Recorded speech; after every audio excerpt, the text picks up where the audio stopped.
Yes po, doon sa mga ka-OFW natin na hindi nakakakuha ng annual leave and gratuity. Kasi kahapon nag-live tayo, may nag-message sa akin po yung isa nating followers na inopen niya daw sa kanyang amo yung annual leave. Sa Qatar po yung kanyang annual leave. Ang sabi daw ng kanyang amo is hindi niya alam yun.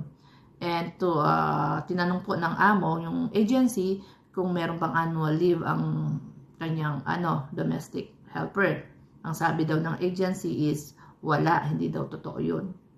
Lilinawin ko lang po.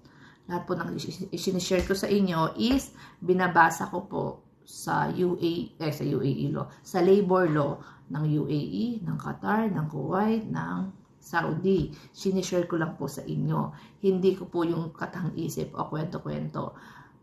Ginawa pa akong sinungaling.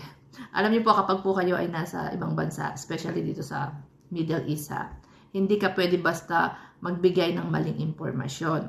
Kapag nagbigay po kayo ng maling information, pwede po kayong ma-report sa authority, pwede kayong hulihin, and then madedetain kayo, and kayo ay mapapauwi ng Pilipinas. So, kaya nga po maingat ako sa pagbibigay ko ng mga information. Hindi po madali ang content ko, kasi nga po, nandito tayo sa Middle East, and hindi po ito kagaya ng